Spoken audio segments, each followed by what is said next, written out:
Okay, perfect. Well, Robert, thank you very much for taking the time to do this interview with us and answer the questions that we're asking on behalf of the Manitoba Heavy Construction Association. I do appreciate it. The first thing I guess I want to know is, obviously, there are going to be a lot of issues that the next mayor and the next council are going to have to address.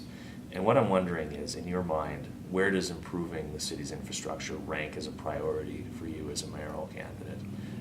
In terms of all those issues, where does infrastructure fit into all that for you in terms of what you're emphasizing? Okay, so first of all, my campaign is really about city planning. So if you don't do proper city planning, you have a lot of cost overruns, and bad planning leads to systematic failure for me in the system.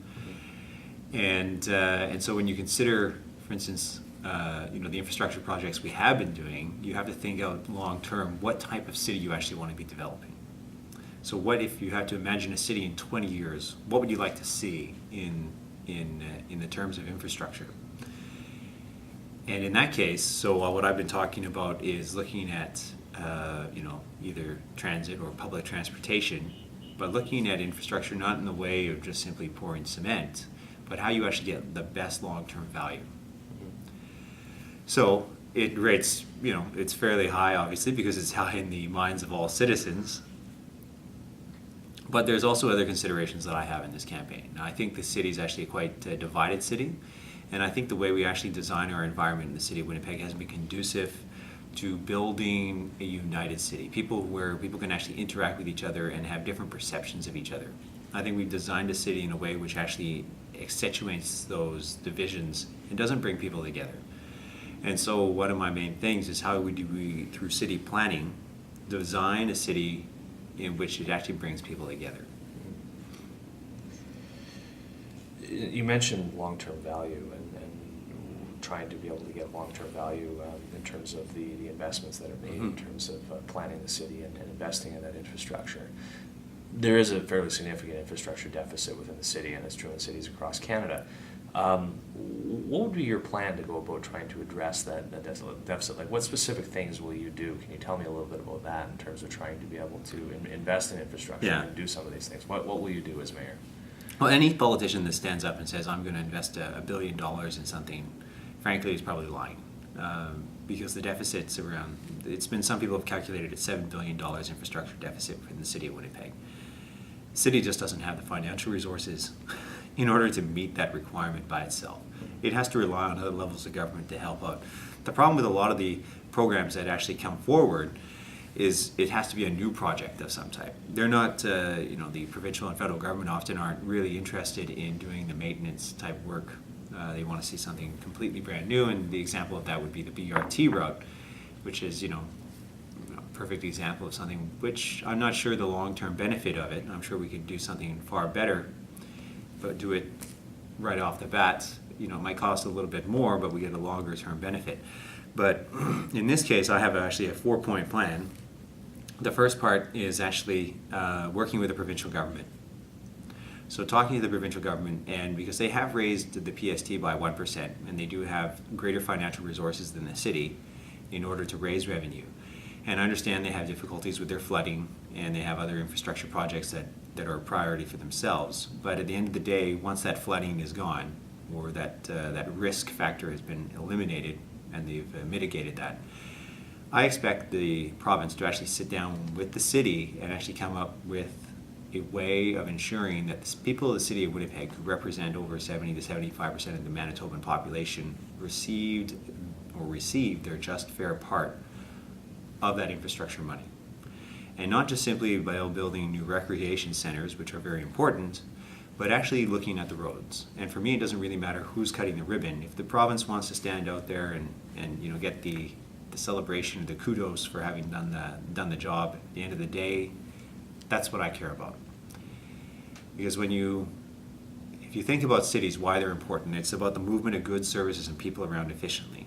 And if you can't do that in a good way, then at the end of the day, what you're going to find is a city which has less productivity.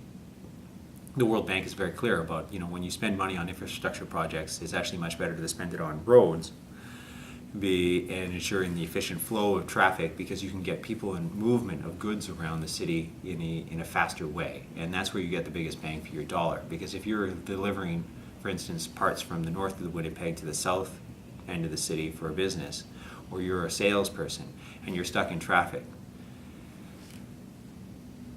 or your car's getting wrecked, or you're having to detour around various areas because it's a very slow and inefficient transportation system, and at the end of the day, you're going to be not as productive. You're not going to make as many sales as you might. So those are the sorts of investments that you prioritize then? Like things that are Yeah. able to help us move around more efficiently within the city? Yeah, like, so for instance, if you think about, like, I know the city's spending quite a bit of money on back lanes recently this summer. I wouldn't spend any money on back lanes. You know, I might patch a few potholes, but if I'm going to do a back lane, actually I do something what they're doing in Montreal, which is just simply putting down a couple slabs of cement, you know, right down for the tires, and actually just keeping it grass, and you just send a guy with the grass cutter around once in a while to cut it. It's actually much more efficient for water intake, so you have less water going through the system, or the zigu, what do you call that, the drainage system. And that way you're actually then, you save money because you're using less, there's less friction in the pipes. Your pipes are going to be lasting longer, there's less overflow, and it actually makes a much more beautiful environment, keeps the heat down in the summer, helps warm in the winter. There's lots of great factors that happen. What they found, they actually create, you know, these beautiful urban environments. You mentioned the province and working. Yeah, but then there's also actually other parts to that whole plan. Okay, sure. And then the second part is actually looking for cost savings within City Hall. I know in Edmonton, the mayor there, Don Ivinson, has not been as successful as he'd hoped in finding cost savings. I think he proposed $15 to $20 million per year in additional savings. I suspect, you know, a lot of the fat in City Hall is quite cut already for the last few years. I'm sure we can always do things a little bit differently, but at the end of the day, if we're going to ask the province for money, we have to demonstrate that we've done our part at City Hall and done the heavy lifting in order to find more cost savings. And sometimes that cost savings could just be doing our job better or in a different way, thinking about our tasks in a different light. So for instance, if we were in libraries, you know, why do we need 5 people all at the same time in the library? Can we extend hours and have 2 people on flexible time schedules so that employees can be there, so that people are offering better services? In this case, with Public Works, I'm obviously not an expert in Public Works, so I'd rely on the people who are experts in that area to find those savings or finding better service. So you'd be looking for those savings and better service, and then with the money that you save, what would you be doing with that? Would that be going to the infrastructure, or what would you be doing with? To better services. Efficiencies, to better services. Okay. Yeah. So sometimes a lot of the costs for the city are actually related to how many people we have. But do we need always one person in this department doing a job which, you know, might not be a priority or fulfill the mission statement of what the city should be doing? Can we transfer that person half-time or part-time to another department in order to accomplish better the mission of what the city is?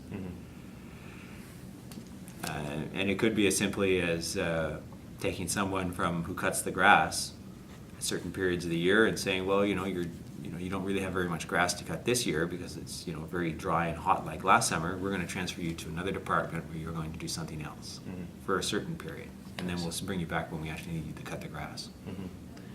What other sorts of things would you do to address the infrastructure deficit during the course of your term?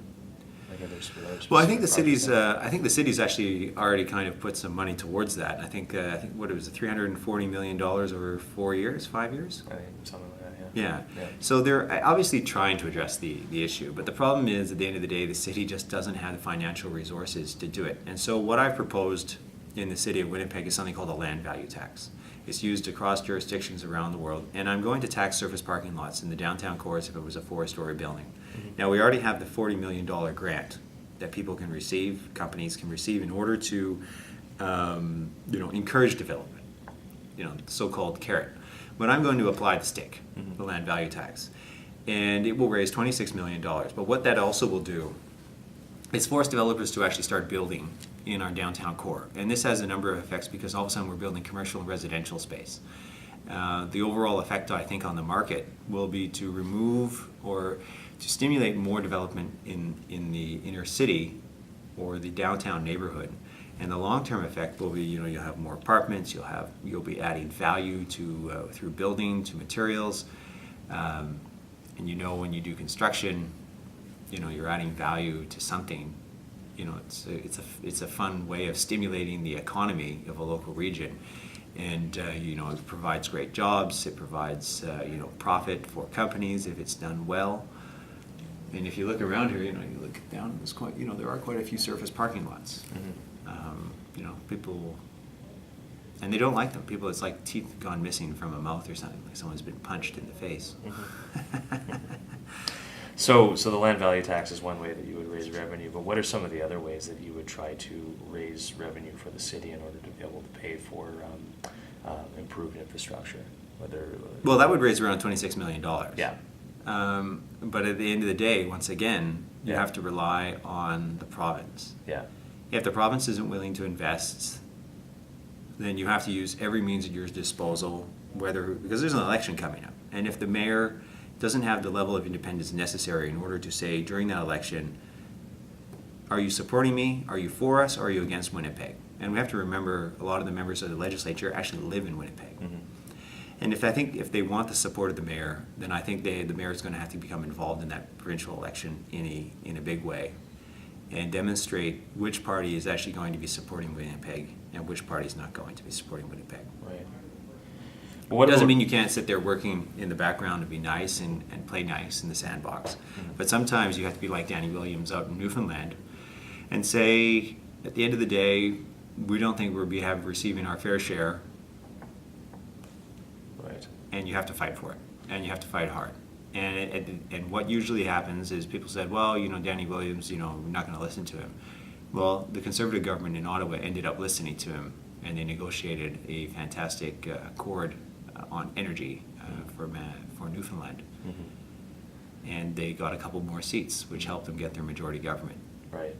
So that would be the approach to deal with the provincial government, to try to be able to get the additional provincial revenues. But what I'm wondering is, if you're the provincial government, it could be any of the parties could say, well, you know what, City of Winnipeg, you have different ways of raising money at your disposal to pay for infrastructure. Mm-hmm. So what about some of those things? Like, what about, for instance, increasing property taxes and dedicating the additional money to investing in infrastructure, which is what some candidates have proposed? What's your position on that? I think only as a last resort. If you actually look at the amount of property taxes we pay here in Manitoba, on the municipal side, it's actually fairly on just at the below average level. But if you add in the school taxes, we are some of the highest taxed jurisdictions in Canada. And I think that's a problem because of the school taxes. And as mayor, what I'm going to be doing is actually demonstrating a little bit more transparency with that, and asking that and actually forcing this issue that the school taxes actually be collected separately. Mm-hmm. It's not up to the city to be collecting that for the province and the school boards. It's not to say we can't be working together, but I think people need to see what their dollars are doing and who's raising taxes the most. Mm-hmm. Because at the end of the day, as the school taxes are so high, they're up to $2,000. I pay $2,000 per year from my school taxes. Mm-hmm. It leaves very little room for the city then to increase theirs because people are they're stuck. Yeah. And you have to have that balance between all the levels of government. I could raise taxes by 100%. I could double them overnight, but would it be realistic? Mm-hmm. No. And so this is why only as a last resort should we be ever raising those property taxes. Mm-hmm. Okay. What about another idea has been to sell city-owned assets, then to create a trust fund that would be used to finance infrastructure. What about that? Well, like I know the city already owns quite a few surface parking lots downtown. Maybe we should be developing that ourselves. But we haven't been very good in the city of Winnipeg in the sale of our properties. Mm-hmm. It seems that a lot of times when we do sell our properties, we sell them at a loss or we sell them at below market value, which leads to a lot of civic cynicism about the municipal politics and what happens. And I think what we need is a mayor who has an ability to say, defend the common good. Mm-hmm. What about other ways of raising revenue? I mean, sometimes people talk about different things that, I mean, the city doesn't necessarily have this power right now, but, you look at things like, municipal fuel tax or toll roads or congestion charges. What about some of those alternate financing mechanisms? Well, for the moment, we are looking at some of those ideas, but we haven't, we're not convinced that it's something appropriate for Winnipeg. So how do you, if we were going to be doing toll roads in the city of Winnipeg, are there points where people have the entry? Now, one of the other things I propose is actually having a master capital regional plan. Mm-hmm. And so this is actually looking at the people who live on the outskirts of the city, who use city services, who use our regional roads, mm-hmm. Our secondary regional roads, whether it's St. Anne's or Portage, Pembina. Yeah. When they come into the city, they use our services, they work here, they play here, but they live elsewhere, and they pay much lower rates of taxation. Mm-hmm. And those bedroom communities are growing in size because they have such low levels of taxation. And people, frankly, they calculate it out and they say, I don't want to pay an extra $1,000, another $1,500 for something I can get for free. And I think that's a problem for the city of Winnipeg. Now, other jurisdictions in Canada have been trying to deal with this in an appropriate way. Calgary has an annexation policy where they'll annex bedroom communities, and they'll take them right into the city. So even if the bedroom communities start growing and they're successful, well, eventually you'll end up in Calgary anyways, and you'll have the same level of taxation. Mm-hmm. That's the Alberta model. So it creates large regional forms of government. What Quebec has done in Montreal and Quebec City is created master regional plans as well.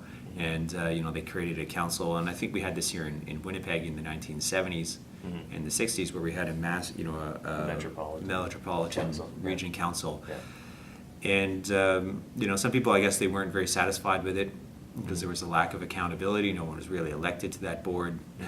Mm-hmm. But at the end of the day, people use our services, and people should be contributing their fair share. Right. So what would you do in that respect when would you in terms of being able to try to be able to, not only address the fact that you have people, who live outside the city using these services, but also even working with those municipalities to be able to coordinate these regional issues? Well, that's the problem. So if you're going to spend, how much political capital does one candidate realistically have? If you look at the PST and the provincial government, how many of them are going to be willing to go against the local regions or local towns around the city of Winnipeg in order to come up with a master regional plan?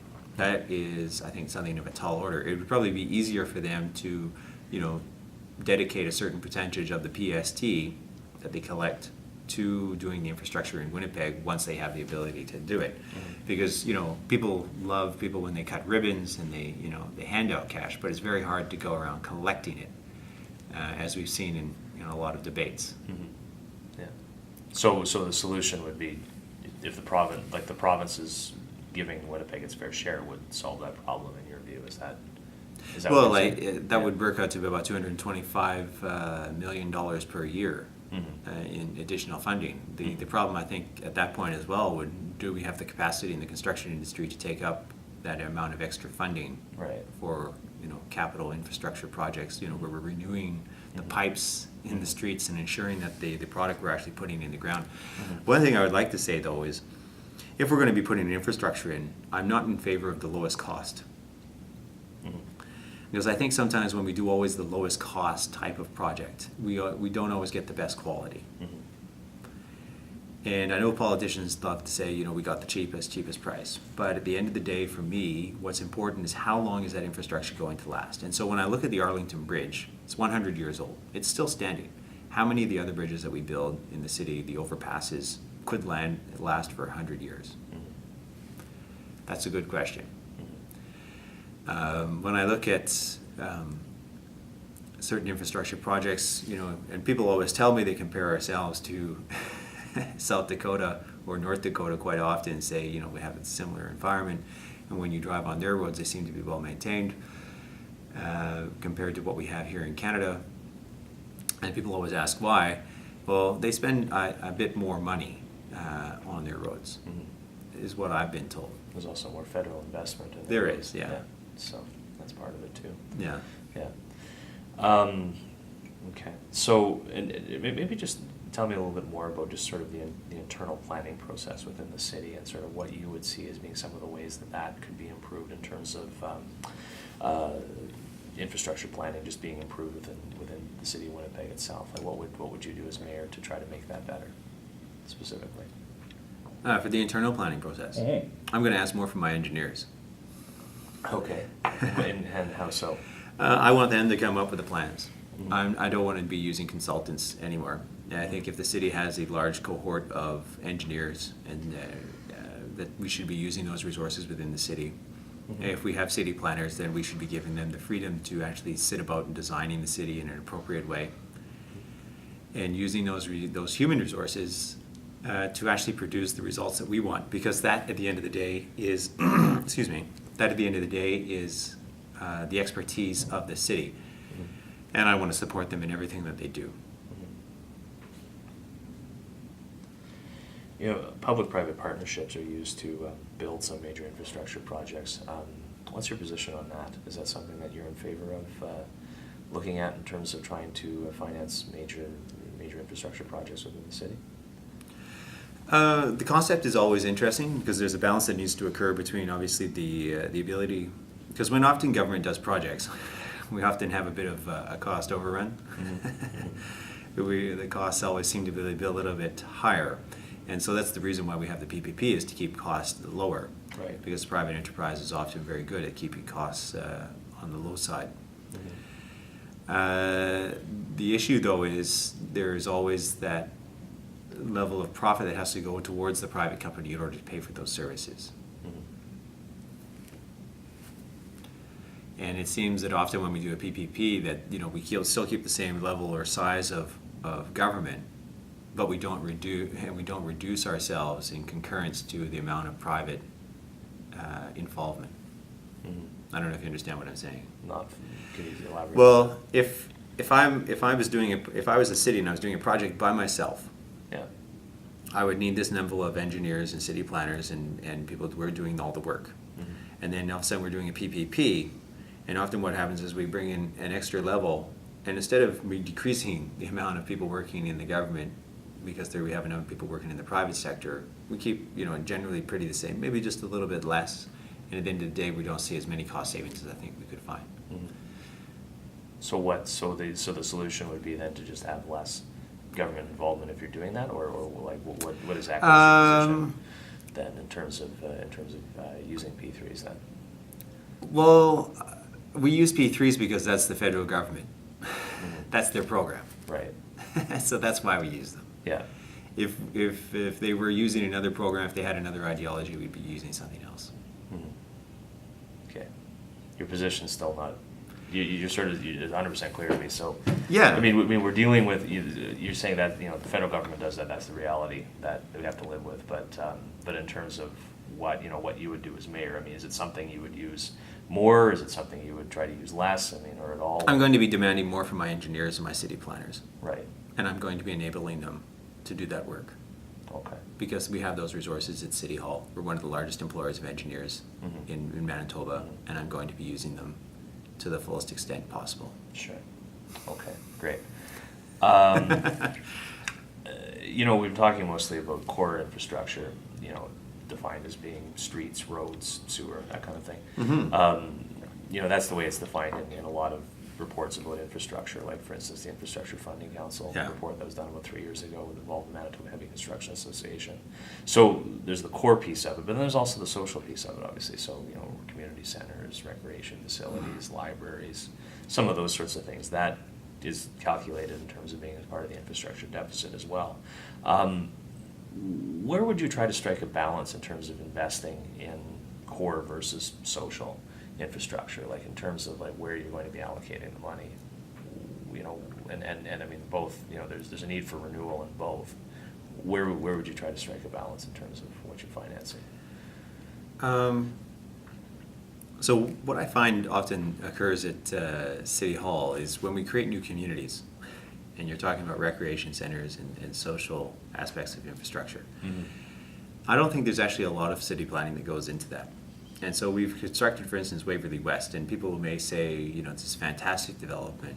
But when I speak to people who actually live in the community, they're not very satisfied with the level of walkability. There seems to be very little employment you can do within those communities. Mm-hmm. Now we might have geothermal and some, solar panels, and you can walk around to like the local pond or see a little fountain with your kids in the evening.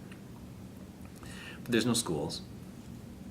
There's very little bus service. Mm-hmm. There's very little connectivity to the rest of the city. You can't walk around very easily. And one couple said, my 12-year-old has to get on the city bus to get to school. They have to walk across Waverly. Mm-hmm. And they have to catch a bus and go across Bishop Grandin in order to get to their school. Mm-hmm. And say, when it's light out, it's not so bad, but, in the depths of the winter, when cars can't stop well, mm-hmm. there's a problem. Sure.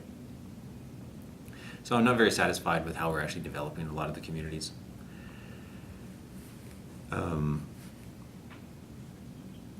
I think, and this is why we talk about lowest cost all the time.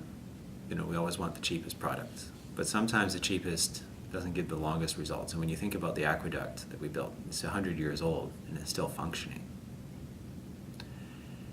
If I was going to build something, I want something to last just as long for our infrastructure.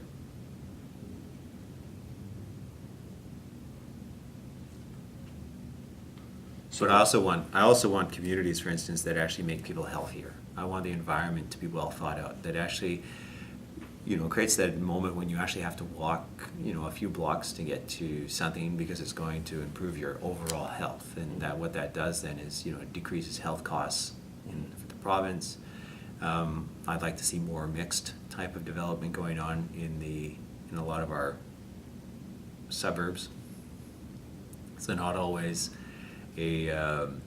suburbs which are, monolithic or monoculture with the same type of house all the time, but more diversity in the types of housing, the structure of the housing, the look of the houses, to create something where people have a kind of eclectic feel about it, create something which creates a healthier environment, because monocultures often aren't successful in the long term.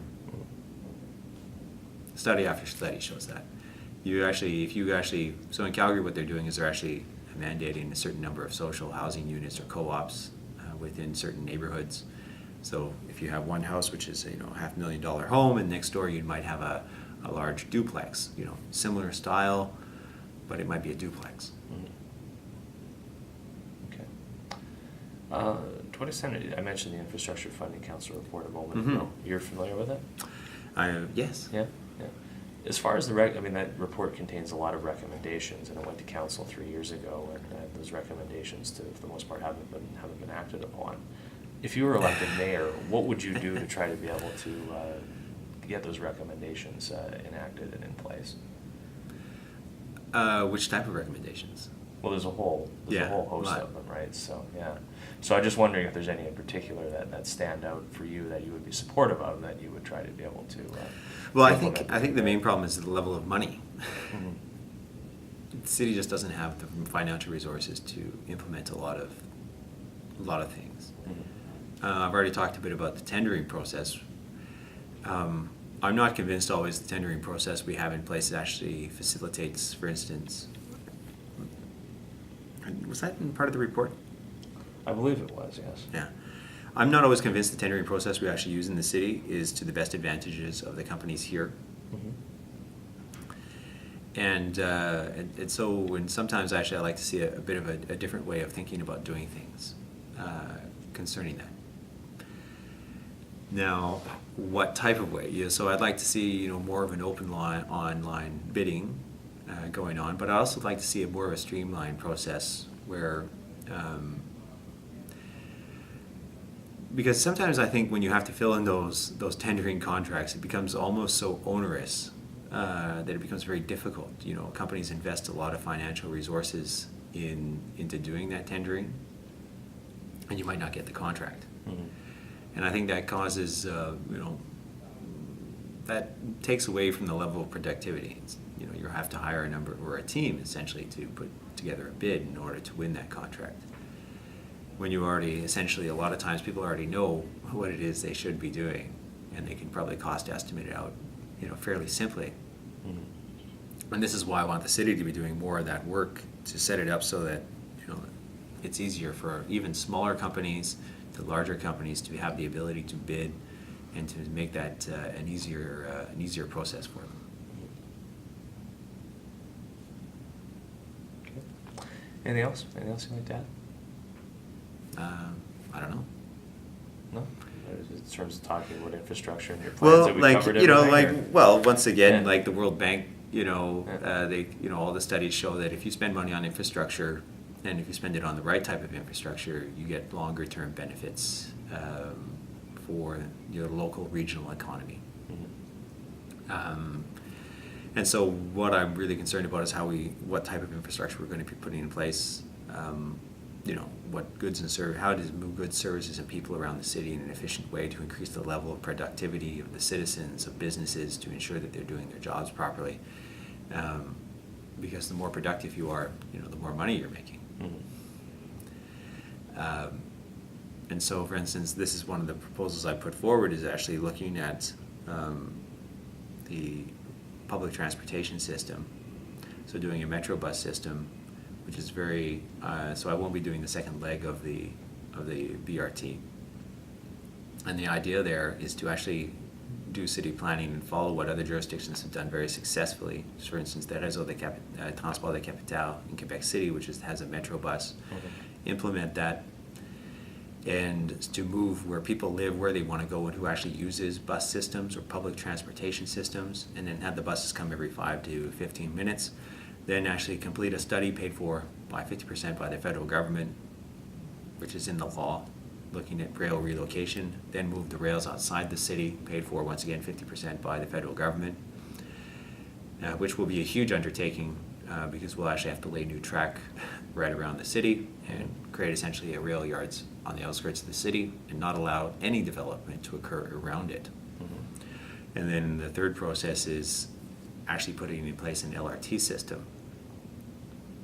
And you have the trains right here going by, right into St. Boniface. It's essentially across the city, and then you can start moving goods, services, people around more efficiently. Mm-hmm. By rail. By rail. Yeah. And it works. Mm-hmm. Good. Ottawa's even moving towards that system, mm-hmm. Mm-hmm. away from their BRT. Right. Great. Well, thank you very much for taking the time to do this. Yeah, I no appreciate problem. it.